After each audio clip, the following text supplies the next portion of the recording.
ladies and gentlemen, please welcome Tom Zimmerman and J. Eric Lynxwiler.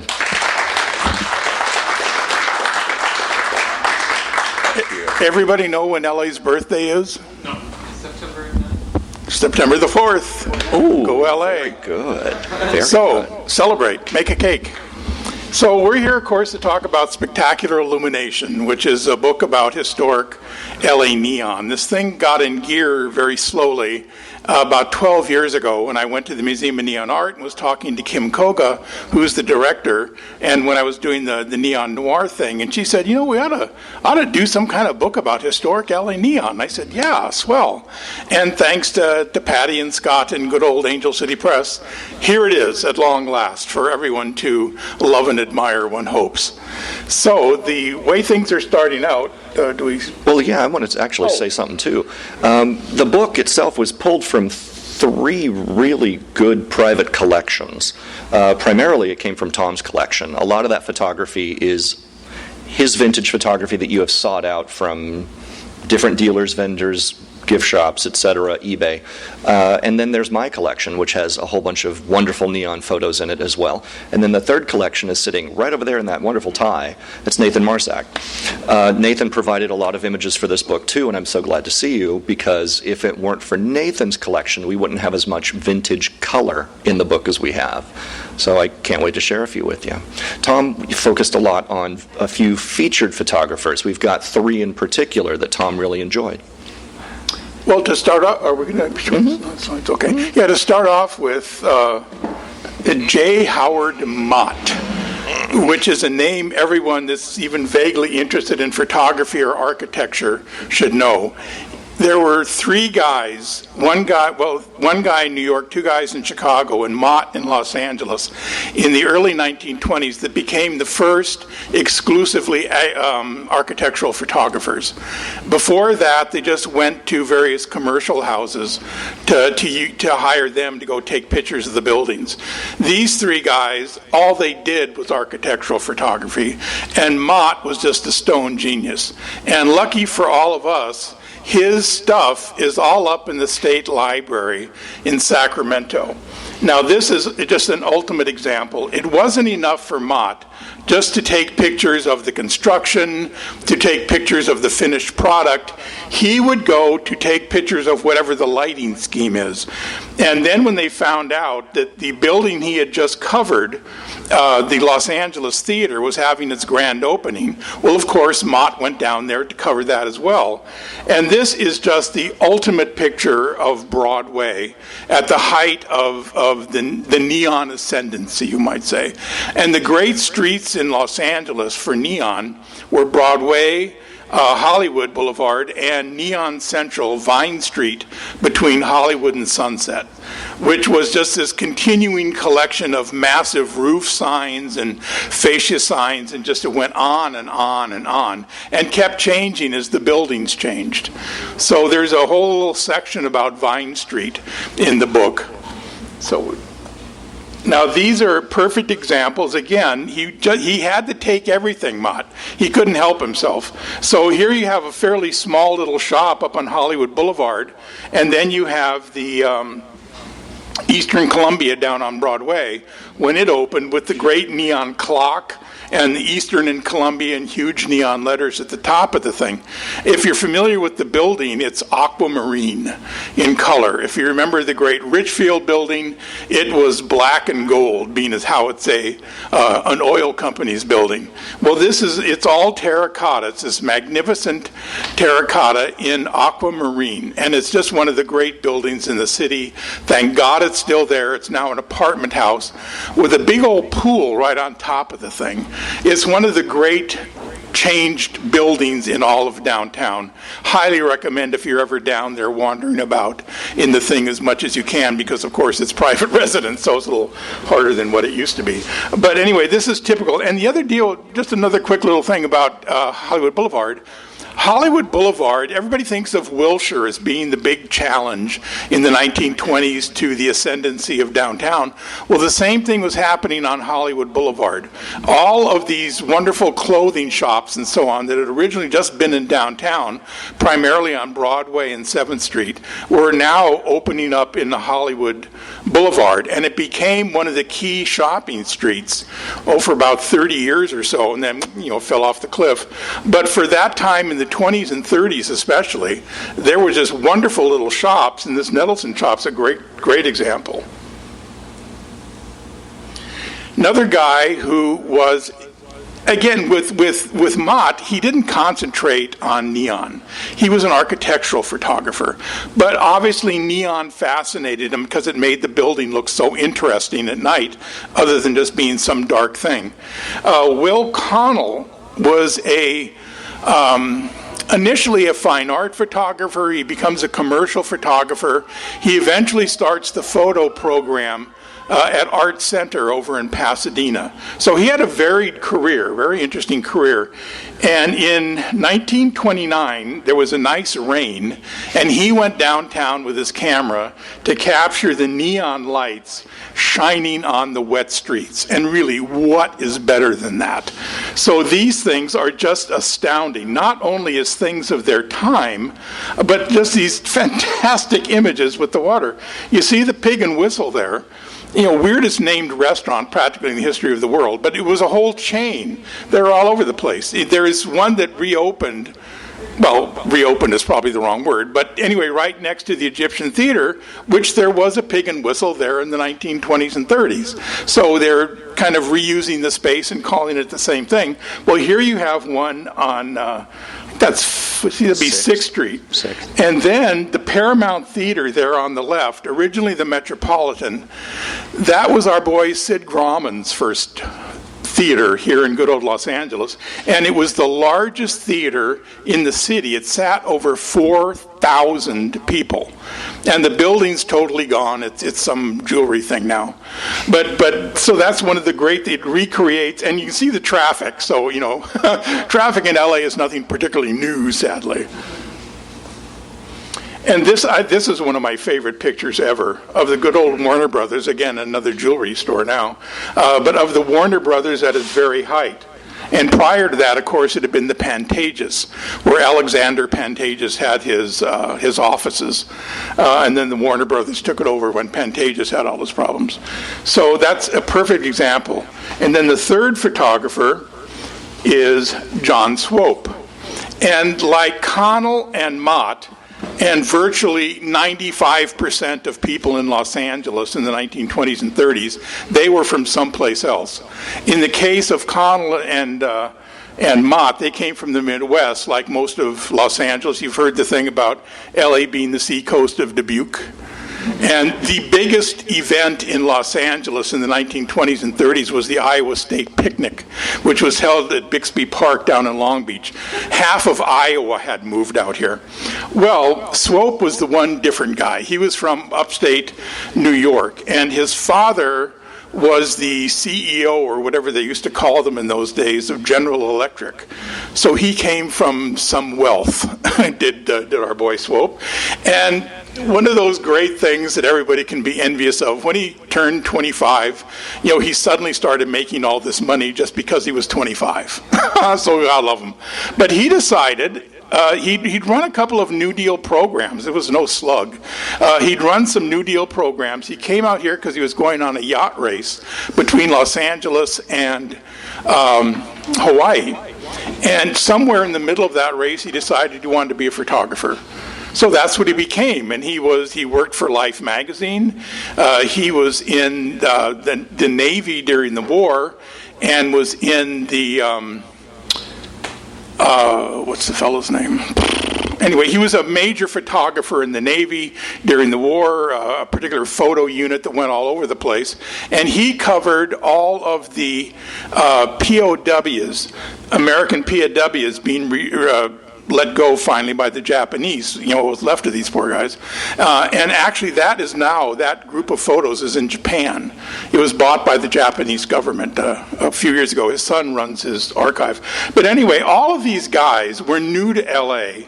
And just like my dad, who came here in 1933 from North Dakota, and my father had never laid eyes on a neon sign in his life. He was from a farm, no less, in southwestern North Dakota, which if you've ever been in southwestern North Dakota, there ain't a lot of neon.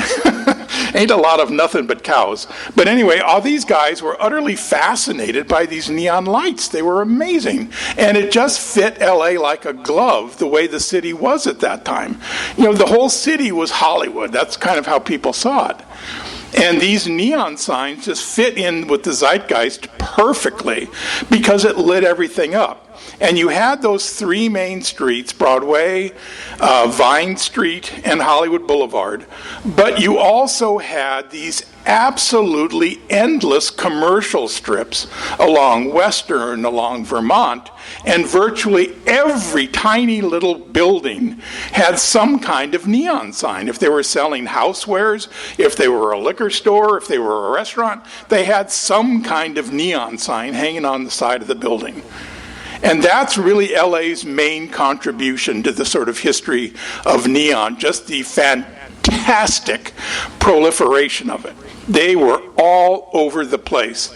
And if you see the book, one of the great pictures, because it's so politically incorrect, it was, like Venetian blinds. That's what they sold.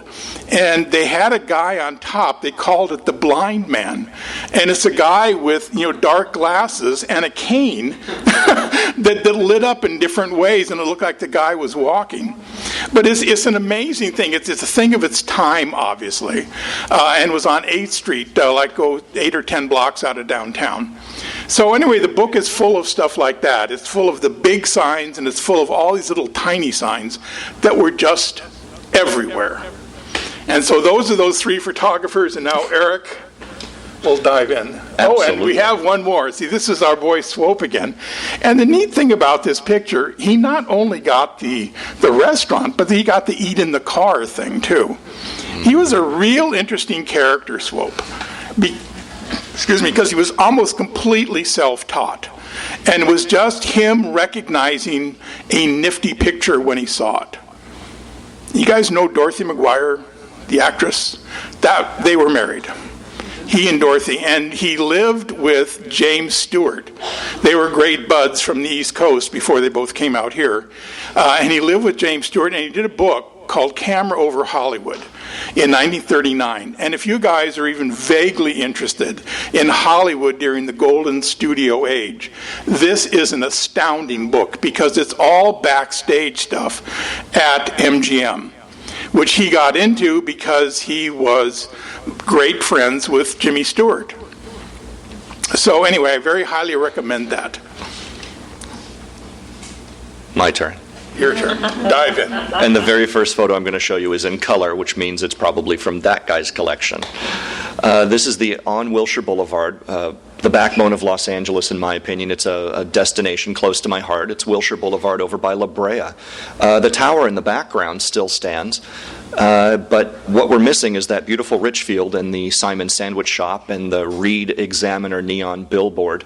But as Tom was saying, Los Angeles was covered in neon. Every business had to have a neon sign, and we had quantity like crazy. Someone asked me recently, did Los Angeles have a particular style of sign that you could only find here? No, we just had everything. We had everything and then some. This mysterious photographer that pops up in Nathan's collection quite a bit took some fantastic photographs of Los Angeles at that beautiful magic hour when the neon signs were glowing and the sky was gloaming and there was this beautiful blue, but there's a nice dusky, deep, dark blue for every building. It's very stylish, but I also imagine that Los Angeles couldn't be the same without the automobile. So we do try to include a lot of automotive photographs in these pictures because you can't take a picture of a building without catching a car somewhere nearby. It is Los Angeles. Here we have a woman in the foreground. I'm in love with this woman because she has her hair in an updo, just tied back. putting it up to as she's driving around LA in her convertible. The location we're not so sure of. We couldn't quite recognize the foothills in the background, but regardless, out of all of the McDonald's locations, I'm in love with this one. And it captures the color of these neon signs so beautifully. When we're dealing with black and white, very, very often, people just, and it has happened to me before, people have said, so when did the signs become color? Like, well, just because the photo's black and white doesn't mean that there's no color in those signs. This is a photo that came out of the collection of the Huntington Library. It was one that I just saw and said, we must include this in the book. We, between us, have hundreds of pictures, but then there were the incandescent light bulb signs at the Huntington. We've got a few of those in the book. Some of them actually get close up, and I'm going to do that in just a second, because their photos are so beautifully scanned, you can go into them in such great detail that you can pull out so many neon signs. In this particular image, we have a dentist shop on the right-hand side. That's demolished. It's now the arcade building, which is loft housing. Next to that is the Pantages, which was constructed in 1910. In 1910, they not only illuminated their marquee, they illuminated their entire facade so that it was a visual destination for people at night. They all went to the Pantages. To compete next door, there's the 1910 Clunes Broadway, and next to that is Quinn's Superba. They don't have the same height as the Pantages, but you might notice that there are vertical billboards on top of both of those theaters, giving their two-story facades extra luminous height. For Clunes Broadway, it says the time, the place, Clunes Broadway. And then next door to that is Quinn's Superba. Quinn's Superba is captured in a beautiful oval, but they've also got dragons on either side, breathing incandescent fire at each other. We don't have any of these incandescent signs here in this photo left, but if your eye goes a little further down, you can see the Examiner vertical sign and East Lake Beer? Eastern Beer? East Lake Beer? I'm losing my mind. East Lake Beer. Thank you. And then beyond that, we have Ben-Hur Coffee. And way beyond that, way down the street, it's the luminous clock tower of the original Los Angeles Times building. The detail in these photographs is something that I have personally gotten lost in. And I've even saved the best detail for last in this photo. It's not necessarily all those great incandescent bulbs. There is a screen right to the left of that dentist sign. There's a movie screen to the left of the dentist sign. You'll notice that the sidewalk underneath the screen is empty, but the sidewalk on the opposite side is busy with people. That's because they're all watching an outdoor movie. A movie that's being projected onto that screen. Cinema was still a novelty. It wasn't even cinema at the time. It was a flicker. It was a movie. It was a sideshow to vaudeville. But here they're showing a movie on the side of that dentist's office.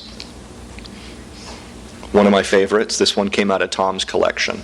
There are so many movie theaters in Los Angeles. You could put a book together, honestly, of just the exterior night shots of movie theaters. There are so many to choose from.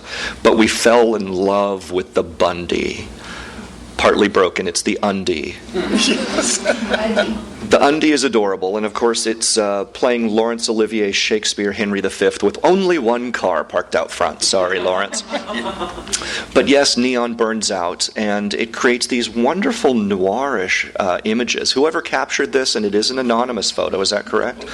Whoever didn't sign the print, but created a lovely streetscape of Los Angeles. It's noirish, yes, mysterious, with a light fog over the city, and spectacular because it captures something that's no longer there.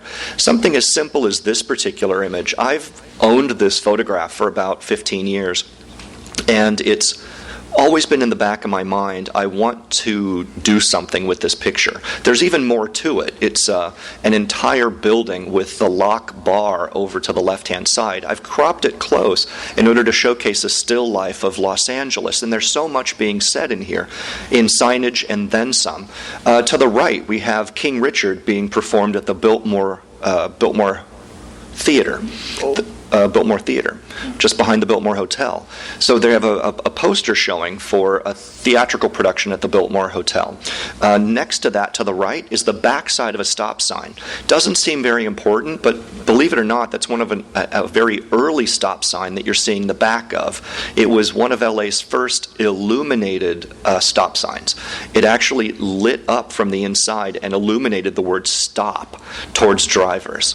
We had a few of those that were tested on Wilshire Boulevard alone, and this is one rare shot of well, we don't have them anymore. I would say just a lost sign. So we have a testing stop sign, a billboard for King Richard. Next to that, we have an Alka-Seltzer Drugs. That is not only Alka-Seltzer with neon, it's also backlit glass. That particular sign is important to me because, to our knowledge, there's only one survivor in that style, and that one survivor is at the American Sign Museum in Cincinnati, Ohio. To have backlit glass on the street where people aren't throwing rocks at it is wonderful. But this is 1940. Just above that, Old Mr. London Dry Gin with a neon clock wrapping around the corner. Below it, we have some windows. The windows have some point-of-purchase displays in the windows, plus we have some more neon in the windows themselves. Lunch, dinners, and below that, films. We've also got the vertical drug sign above and horizontally Metropolitan Pharmacy. All of that is neon. Every single bit of it is neon. In the daytime, you may not recognize it as neon, but what we are looking at is a still life of Los Angeles capturing the enormous amount of signage that every business had, and not even mentioning the Wilshire Boulevard streetlight.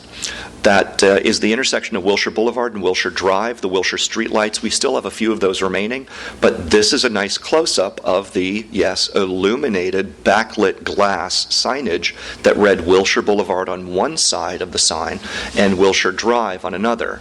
Before we had just plain old painted signs, we have just below that lantern the called out backlit glass Wilshire Boulevard, Wilshire Drive. That was how we announced our streets, in teeny tiny backlit glass lettering attached to a street light. But still life of Los Angeles, it's something I fell in love with. We haven't really talked too much about figural signs, and I really love a good figural. We have lost both of these neon signs. They are gone. The Museum of Neon Art recreated the Stan's Car Hop Waitress, the one that's on the left. The Stan's Car Hop Waitress, she sure is perky, I'll say that. She has beautifully shaped high heel shoes, gorgeous legs going up to very tiny, tiny shorts, a beautiful butt, and supporting it with the bare midriff, she's got her perky tatas pointing to a tray of sweets, a sundae, and a milkshake. Her hat is so detailed it even has a little S in her cap for Stans. She is gone, but the Museum of Neon Art has made a recreation of her. Next to that is the recently discovered Jack's Jack Burger. Jack's Jack Burger is kind of bizarre to me. These are almost sisters down Sunset Boulevard. I think that Stan's came first, and then the amoebic shape outlined by yellow incandescent bulbs was copied by Jack's, which came just a few years later. They went a little bit more crazy with this because Stan's is all neon, but Jack's is that one combination. I call it the illuminated trinity of signage. It is backlit plastic, in this case in the shape of a Jack Burger, backlit plastic, incandescent light bulbs, and neon all together. When sign companies were competing to say, look at me, look what we can do, and they made this. Of course, as much as I admire her and her high-heeled shoes and her little tiny apron, she has nothing covering her bazooms except a giant gifted bow. There's nothing else beyond that. She's practically naked and cooking up a giant Jack Burger with her magic wand on Sunset Boulevard. This particular building that housed Jack's later became Tower Records on Sunset.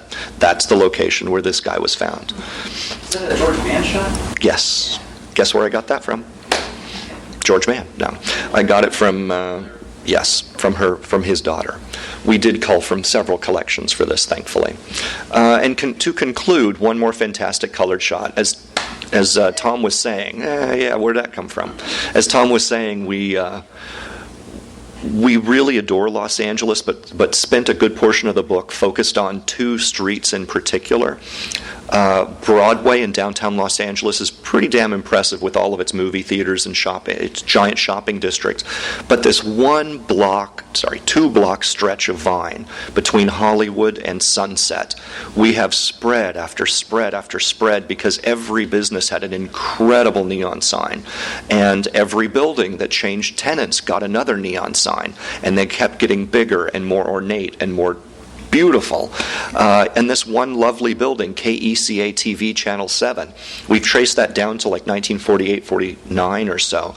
But that building shows up over and over and over again. It was a bowling alley to start. It became Tom Brenneman's nightclub.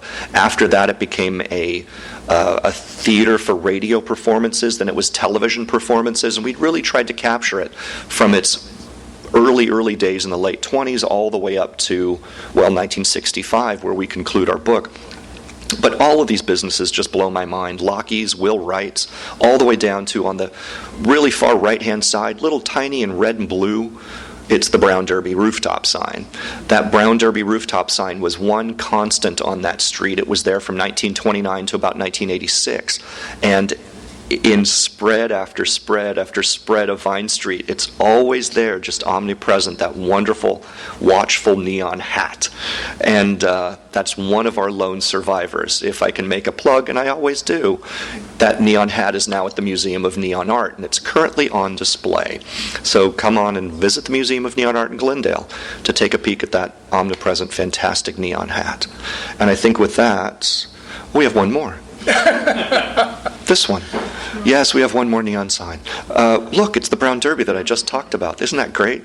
We also have the Firefly off on the left-hand side. The Firefly is no longer with us, but some folks who were around in the late 80s, early 90s may still remember that wonderful, amazing Firefly cocktail lounge. It was akin to the Frolic Room, fantastic rooftop sign. Next to that, the Ham and Egger, the 530, a barber shop, a camera shop, all the way down to the Brown Derby itself. Every business in this photograph is trying to make their presence known, not just with a neon sign, but a neon sign that covers all of the facade except for the front window and front door. They're going as big as they possibly can to compete with their neighbor and be seen against the Brown Derby. Didn't you find something interesting about the camera store? The camera store? I found several interesting things about these stores. What were you thinking about, though? Wasn't it Jerry Lewis that owned the thing? No, I haven't heard that one. No, that's not me. Somebody else told you that. No, not me. I just assumed. I love that idea.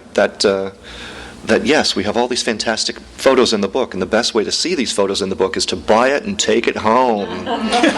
They have several right over there. Yeah, so with that, we've reached the end, but I'd love to open it to questions. Does anybody have a question or a neon story they might want to share?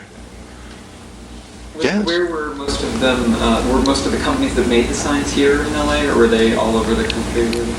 Well, it's true. They were very, very localized. The companies that made these neon signs, there were chains of neon sign companies that stretched from here to the East Coast. Some of the largest ones were family-based, like Yesco, and then they would have an extension or a chapter that was based in Southern California. But then there were also the mom-and-pop shops that just operated on their very, very own. For example, somebody that worked and apprenticed in this neon shop would eventually say, screw you, I'm out of here, I know everything I need to know about the business, and then go open their own. We see it happening time and time again, and a lot of these businesses may last for 5 years or several decades. Almost all of them are gone today, however. And sad to say, nobody really signs their neon signs. So we know that there were hundreds and hundreds and hundreds of people just in Southern California that made these neon signs, designed them, bent the glass, put pen to paper and drew them up for execution, but they never signed their work. If we're lucky, we might have a company name on a sign. A company name like Yesco or Xeon Neon, or the list goes on. But we have no idea the names of the people that made them, and that's one thing I really wish we had. Lots of companies, very few signatures. Question in the back. Yeah. Do you have any idea why the Circus Liquor sign survived and still continues to exist? Like these ones. The Circus Liquor out in the San Fernando Valley? Well, it's hard to say. The question is, why does that particular neon sign survive? The giant scary clown in neon and plastic. I can't tell you why he survives, why one business will survive over another, but I think I can just conjecture generally that if the business owns the land and that mom and pop shop is not renting, generally it'll last a little bit longer than if they were renting. Pan's Coffee Shop is a great example. They have an amazing sign, neon plastic, a beautiful building in a Googie style. They're still in operation because the mom and pop that own that coffee shop also own the land. They're not having to deal with hiked up rents. It's all profit for them at this point because they own it. It's possible that particular business is still in operation because they have a fantastic landmark sign, and maybe they also own the land and nobody's bought them out. I'm ever so glad when I do see these giant neon signs, and when I do travel the country, I will pull over for a good neon sign, photograph it, then go inside and say, I'm stopping my car and giving you money for anything you are selling because I like that neon sign out front. And that's how we keep these businesses open. So go buy some booze from that particular liquor store. And if you find yourself in Sacramento for some reason, there is a mom and pop ice cream store that's been owned by the same family since the end of World War II. And they have a neon sign on the front where the ice cream guy throws the neon, and there's 5 things of the ice cream going through, and then he catches it in a cone. And I went in and asked them, how is it you have this sign? Because the families own the thing all the time, and they are devoted to this sign. And they have a neon guy that comes and fixes it whenever anything goes wrong, not some electrician. They have a guy that knows what he's doing, and that sign is glorious. In fact, Sacramento's full of them. They have an old record store with somebody doing the Charleston on the front of the thing. The original Tower Records. Oh, yeah. Go figure. Yes, question. You ended your book in 1965. I know that neon hit a decline. Is there one reason that neon really went in decline, or is it multiple reasons? What contributed to their decline? I can give a couple reasons. One of the reasons is oversaturation. We had so many businesses putting so many signs on their business, not just a sign over the door, but they had a sign in the window, they had a sign hanging over the sidewalk, they had to have a sign on their roof. It was a visual cluster. It was a cacophony. It became too awful for some drivers. That's when City Beautiful movement started to take place in the 1960s into the 70s, and then once we reached the 80s, particular cities like Burbank or Glendale or Santa Monica started enacting sign ordinances in order to say no more grandfathering, all your signage has to go. And they went towards that unified look. We see that still happening today over in the city of Anaheim around the Disneyland resort.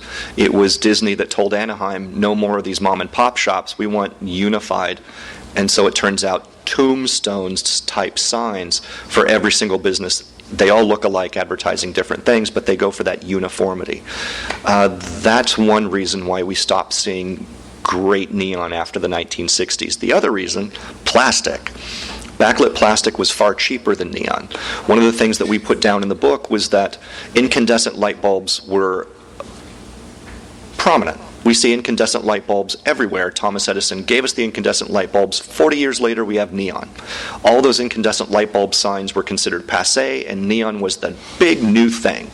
Then, coincidentally, 40 years after neon came around, plastic was on the field. And plastic was cheap. You didn't need the talent to make a plastic sign.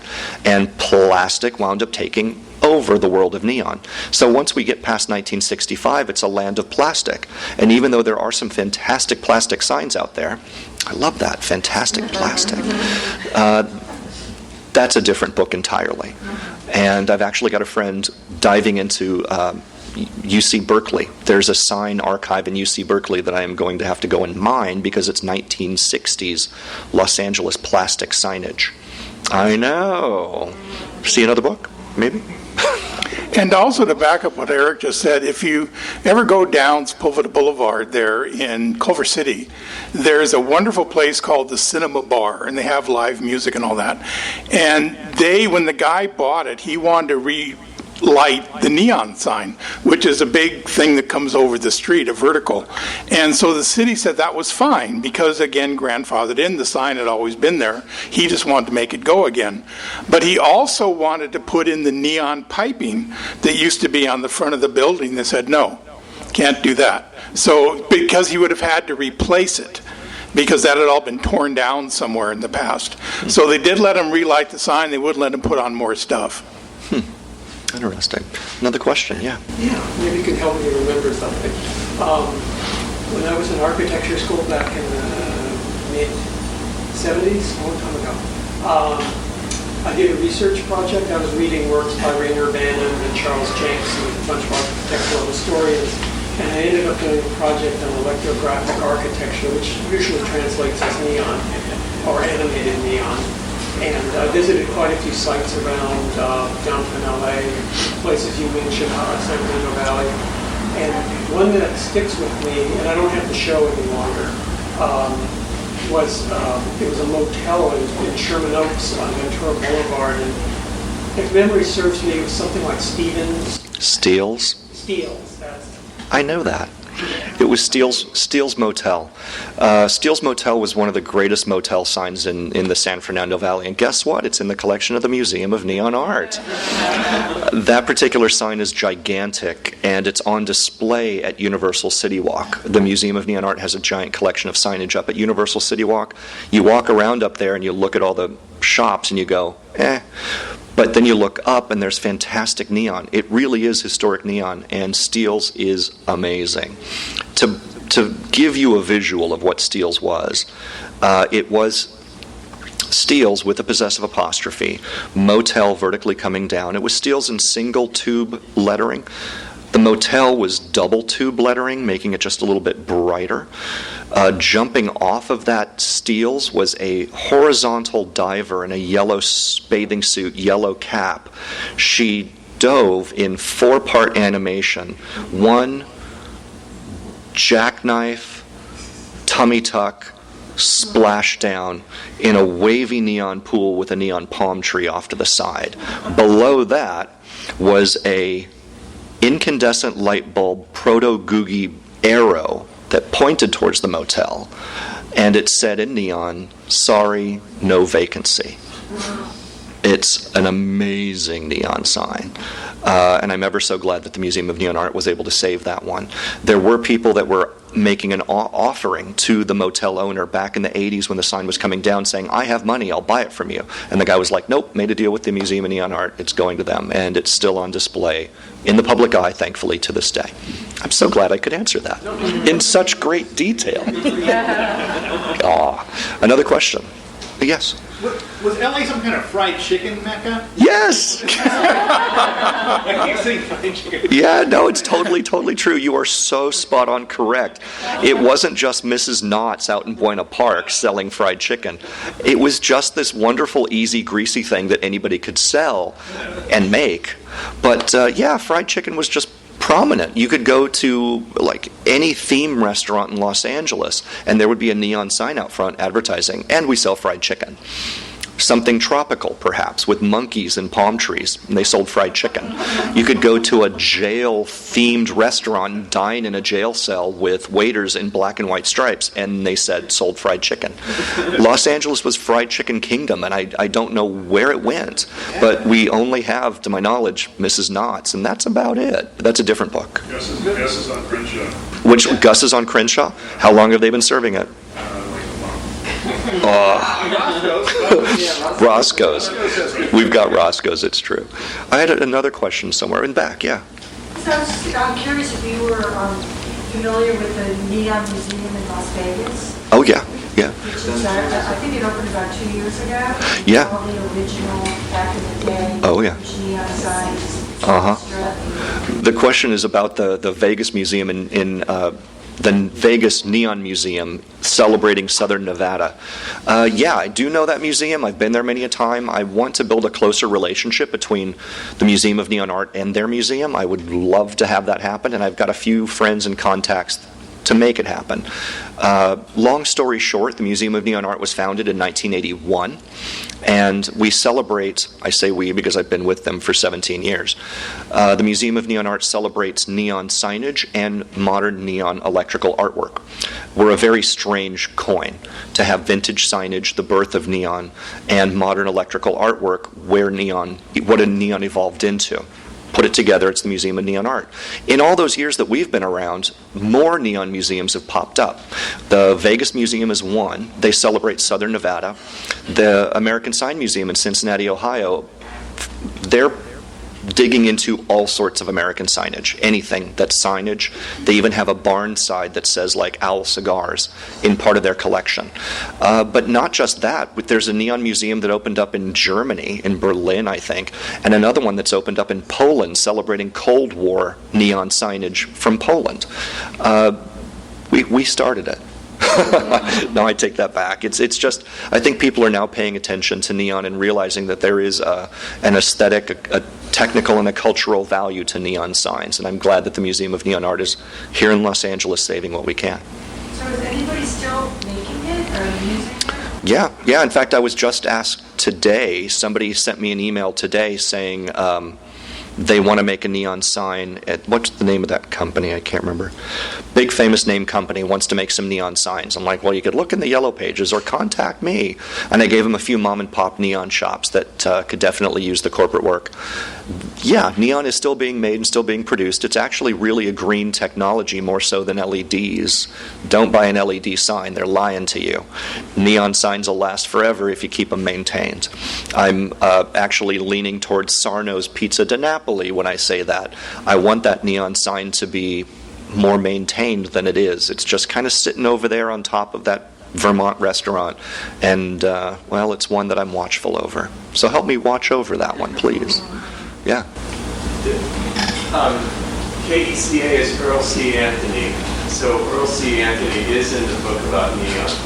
But tell us the story about Earl C. Anthony. I'm letting you do that. Earl C. Anthony was a very interesting character. He had all kinds of businesses, including car dealerships. He had his own airline that he started. He had a radio entity that he owned. He owned all kinds of stuff. And he was a booster deluxe. And the boosters were the guys that were selling Los Angeles. There's not a reason in the world, especially a 19th century reason, why Los Angeles should have ever been more than an agricultural county seat, which is what it was. There was no harbor. There was no navigable river. There was no industry. There was no huge deposits of coal to be exploited. There was nothing. Absolutely zero. But there was the biggest chamber of commerce in the entire United States. And they sold the place like a box of cereal. Gee, where could I read more about this, you're asking? There's a wonderful book called Paradise Promoted, also by good old Angel City, that is the story of this, the story of the selling of Los Angeles, the desperate campaign to get people moved out here. And it's probably the single most successful sales campaign in the entire history of the world.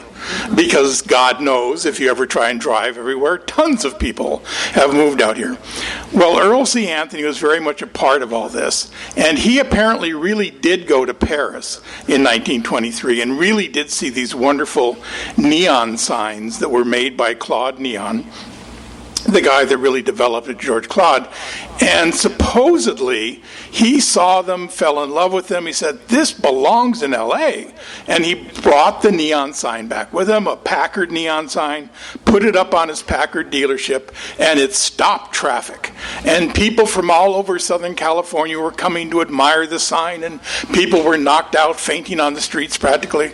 And that was in virtually every book about neon. It was in every website about neon. The story of Earl C. Anthony bringing the neon to America. It is a great story. Oh, it's a marvelous story, and it fits. This is where neon should have started in America. Certainly, Hollywood was here. Well, it's just all totally fabricated. And sometimes these boosters would exaggerate just slightly about the glories of Southern California. So, and he was one of them.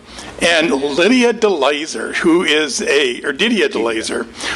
on the board, right, of the Museum of Neon Art, she's writing a book currently. She's at Cal State Fullerton, and she's writing a book about the history of neon in America. And as a true academic, she heard this story, everybody heard this story, so she went to prove it. Well, she looked all through the newspapers from that era. There was no mention of huge traffic jams, people fainting in the streets, people just amazed and astounded by the sign. There was nothing. So she thought, maybe they didn't cover it. So she went to the marvelous aerial view collection, photograph collection over at UCLA, and she assiduously looked through the things to where the neon sign was supposed to be on Grand. It wasn't there. She didn't find a neon sign until 1925. And by that time, there were several signs scattered about the states, certainly in New York already. So the story was just completely made up, and she proved it. And so we have lost our place as the founding city of neon. And the one great thing that we do add, though, to the history of neon are these endless commercial strips. There was no other place in the country that had anything like that. No place. With that, thank you. Thank you, Tom. Thank you, guys. You've been listening to the Skylight Books author reading series. Don't forget, you can listen to this and all of our other great podcasts at skylightbooks.com. Thanks again for stopping by, and we hope to see you soon.